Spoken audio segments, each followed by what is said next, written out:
And you've just heard Ice Pop Shop by Aurora Engine from the album Secret Knock. And I'm delighted to be joined by Aurora Engine now. Hello. Hello, hiya. So what can you tell us about the album? Yeah, okay, so Secret Knock, it's a collection of songs. And the songs, there's 9 songs in total, and I guess it's a collection of songs from quite troubled narrators. There are different voices going throughout the storytelling aspect of the album. So, for example, I've got a song about an imaginary friend who comes to life. There's a song about a porn star called Roxy Ryder. The Ice Pop Shop, for example, is a song which is a kind of a genre-bending track, which is about a kind of series of events that unfold at an afternoon's drinking. And yeah, I guess there's just different voices coming through from characters that I've sort of built in my own head throughout the years. And also, I think the album, there's a lot of sound work going on in the album. I sort of wanted to create quite like a sonic world to embed these characters into. And that's what I spent a lot of time on, to try and create this sonic space, I guess, that was a little bit transportative. Well, it's interesting because, first of all, I thought when I listened to the songs, these could be short stories. In another world, if you were a writer, you know, you are kind of individual at that, and you are telling stories in that way, and very much character driven. Yes, yeah, absolutely. And I guess I border on this version, this genre of being a singer, sort of quite a traditional singer-songwriter in lots of ways, you know, a verse, chorus, a protagonist. But then I guess that merging that with the sound work that I do is a little bit more unusual, I think. And I wanted to sort of create the sounds within each song to maybe represent the characters in some way. So you do all the production yourself, don't you? I mean, yeah, I designed all of the sounds myself, and I created all of these sort of expansive soundscapes to sort of sit the songs on and to embed them onto. Yeah. I was reading a bit about it, and one of the things you do, you've obviously, for people watching the video, you've got your harp behind you. So you've got harp. I know there's piano you can hear there. Yeah. There's electronica, but you talk about using found objects, which I think is really interesting. So you're creating kind of a soundscape there, which is singularly for you. You know, if you're finding things and making sound from them, then nobody else is going to be doing exactly that. No, I mean, I think, yeah, what this album probably more focused on in terms of sound was kind of harvesting sounds from my instruments. Yeah. So, for example, I would take the harp and I would look at what sounds I could create from this. So whether it's tapping the board, whether it's strumming it, whether it's putting bits of paper into the strings and getting different textures. And then I collected all of these textures and then used different sort of audio processing techniques to then make the harp just sound bigger, I guess, than, I mean, it's already quite big, as you can see. And I did that with the piano as well. So, for example, I would take the piano and I would sample every single note. It took ages. It took absolutely ages. But I would sample every single note using like a harmonic on the string in different places. So I created sort of layers of keyboards from the same piano, which all had a slightly different texture to the actual piano. And for example, I put pins and little screws in the piano to get this bell-like sound. And then I created the whole track using those sounds. And yeah, it took hours, but it was worth it in the end. And I'm really excited to bring that to live performances as well. So all of these samples, I'm then triggering live and playing live on different keyboards when I come to deliver the songs. And another sound that I used was the Aeolian harp, which is when the wind plays the harp. Nice. And that's a beautiful sound, and that's on a track called Horde. And I actually did that with a sound recordist who's Chris Watson, who does a lot of nature recordings. And we spent some time on the beach, and the wind sort of plays the harp, and it creates this sort of heavenly ethereal effect. And I captured that, and then embedded that under kind of a sea of whispers. Actually, I collected lots of whispers from individuals. So it sounds like there's loads going on there, doesn't it, when I say it like that? There is loads going on because it's an album where listening really closely benefits the listener in all sorts of ways. one, listening to the lyrics really benefits it, because I will talk about that in a moment, but the sounds, there are things going on, you think, I'm not sure what that is, what could that be? And what inspired you to record in that way, or to make music in that way, which is quite easy to use things like field recordings and all of that kind of thing? Well, mainly isolation, to be honest. Yeah. I wrote the album sort of I'd started writing the stories over the years, really, but I started really focusing on the album during the pandemic, and obviously we all know what that was like. But for me, that marked the end of sort of my child was just going to school, and I had sort of 4 or 5 years of being a single parent and living quite an isolated life as a musician that I wasn't used to. That I couldn't get out and gig as much. I couldn't get out and rehearse in the same way. I couldn't access ensembles. I couldn't even really keep up with my own practice. Yeah. So I started sort of developing the sounds I had in my head were quite big for the album, but I was like, how do I create that? And it just started off with experimenting with the instruments that I had. And after that long period of not being very creative and suffering from a little bit of postnatal anxiety as well, it just sort of grew and grew and grew into what you hear now. So it really is kind of a very personal sound for all those reasons. It's very personal, yes. And I think I know the fact that it took a long time doesn't necessarily mean that it's going to be good, because it doesn't work like that. Music just doesn't work like that. You can sit down and write something in an afternoon and it might be the best thing. But I think there is a lot of me in it. And I learned a lot through the process, and I really enjoyed learning about sound and learning about the techniques and different production tricks and trying things out and being experimental and thinking, oh, that really, really works, or that was the most ridiculous idea I've ever had, you know. And sometimes things happening by accident as well. For example, like once I pulled a screw out of the piano strings, and it made this sort of scraping noise, but it was a beautiful scraping noise, and that ended up featuring in one of the tracks. So just these little like happy accidents that happen. And the songs themselves, I think we've talked about the lyrics, which are fascinating. They're often unsettling as well. Yeah. Often tell stories but because of the music, you might think, oh, this is quite uplifting. Or I mean, Ice Pop Shop's a great example, and so is Miniature Self, which we'll hear later on. You know, you think, well, this is kind of pop song, and then you listen to the lyrics and you go, there's something darker going on here. Yeah. Were you drawn to that kind of juxtaposition of the music and the subject?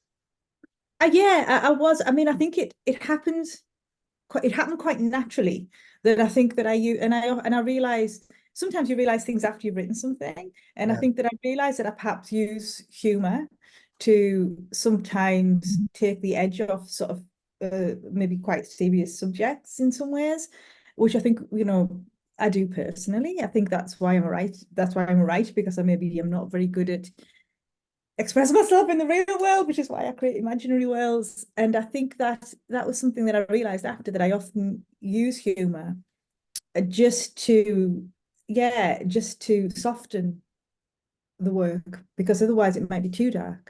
And I've noticed sometimes when I play that song live, what's funny is, especially the Ice Shop, because, you know, it starts with those lyrics, Gary, I might have killed Barry. And that was just a little play on how everybody when I was growing up was called Gary or Barry. And it was people really start laughing, but by the end of the song, people's faces change. It's like almost like a bit of theatre playing out. And I didn't realize how powerful that was, or how what the contrast was, until I really started playing that song live. I've experienced that myself, because I've been looking at you live, and that's exactly it. You're sitting there and you got those opening lines, you know, and the rhyme of them, and you think, oh, where's this going? And I think for me, I was thinking about it might be something, because the idea of the Ice Pop Shop or buying your fizzy pop or whatever it might be, there's a link to childhood, and then the loss of innocence that runs through it as well. Yeah, there's definitely a lot of childhood in there, and, you know, about revisiting our childhood sometimes as an adult. And obviously, you know, you've got to listen to the song to understand it, but how that can happen in tragic circumstances, that suddenly all these images from childhood start flashing up for you at the time you least expect them, I guess. Are you ever surprised then by the reactions of audiences? Because when I saw you, it was just you on stage yourself. Yeah. So, you're not sharing kind of looks with anyone. You're getting whatever the reactions are. And you have to think, oh, crikey, that's a strange reaction to that. I didn't think it would be like that. Do you ever get that? Yeah, definitely. And it's funny actually because my partner came to a gig with me and he'd not seen me do that song live, although he's heard them around the flat all the time, lots of times. And he was a bit taken aback when people started laughing at the song because he obviously knows how it ends and knows what it's about. And it's but I quite like that because I think it then makes it a little bit memorable for people. I hope Yeah. anyway. But that's all you can hope, isn't it? That that people remember a song that you've created. So I think the lyrics to Miniature Self do something as well, because you think, oh, this isn't, you're creating this smaller self and you're looking after them and almost like a doll-like idea. yeah, And then you think, oh no, this isn't healthy at all. yeah, yeah. I mean that song. Yeah, I mean that's probably the most I guess poppy song on the album, the most pop song.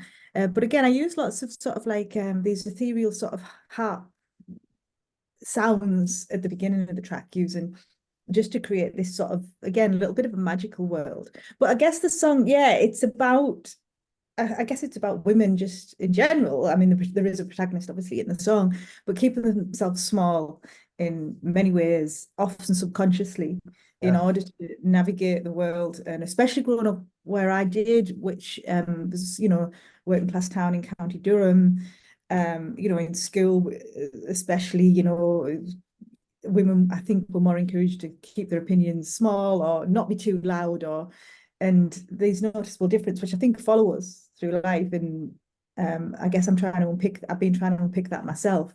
And then it translated in this song, I think, more clearly. And listening to the album as a whole, what strikes me is it's a proper album. What I mean by that is there's themes which run through it and ideas which run through it, as well as the sounds Yeah. which, run through it as well. Was that important for you to do, to create this kind of whole? Yes, it was. And I did really, really think about that. I really thought about how, how the songs would play and how they would work together. And for example, a couple of songs didn't make it to the album, not because I don't think that they might make the next album, but just because they didn't quite fit the vision that I had, that they were perhaps branching out in a different area, or it just wasn't fitting that world that I'd created for this one. So yes, it was a conscious thought that it wasn't just a collection of songs that I'd had hanging about. I guess it does have this narrative in itself, I think. And when you're putting together the track listing, is that quite a difficult process? To think, well, Yes, what's going to open the album, what's going to close it, and how did you get from there to there? yeah, exactly. It really is. And I do know that in my own writing, like for somebody who's never heard my work before, I do think some of the tracks are definitely growers, and like you say, that they unfold the more that you listen to them. So I wanted to make sure that I placed everything, like in appropriate spots. And for example, I really wanted to finish on Horde, which is the track which has the Sea of a Thousand Whispers and the Aeolian Harp, because it's kind of a really nice closure to the album, I felt. And what you've been talking about, it sounds like a really complex production. You're going to be launching the album this Friday. First of all, what Yeah, the details on that? Yeah. the 16th at the Wee Red Bar, yeah. So I'm going to be performing that live, and I'm going to be doing live electronics. So I'm going to be recreating as much of the sound that you hear on the album live. And I've also got a string quartet who are going to play with me Oh, brilliant. on the album. And I've also got a choir who are going to come at the end and sing a couple of tracks so we can create this sort of quite big sound. And I'll be triggering all the electronics myself. And yeah, so hopefully it'll just recreate. I have done it before. Obviously you've saw me doing some of the electronic stuff when you last saw me play live, but I've not done the whole thing. Yeah. Not to that extent, to have the choir and the quartet. That sounds amazing. So I mean, and people tickets are still on sale for that and all of those. Yes, yeah, tickets are on sale, and if you sign up to my mailing list, which you can find on my website, I've got a wee discount code, so you can get a little discount. But yes, Was, they're on sale. so was it difficult to transform these songs to a live setup? Did you have to Yes. think very carefully, because you'd thought so carefully about the music that you'd made and how that had come together and the little details that are in there? How did you even attempt to take that onto stage? Yeah, I mean, it is hard. I didn't fully consider it when I was writing, because you never do. No, nobody really considers how they're good, especially during lockdown, because there was no live. Live was just there Our somewhere in world. the future world.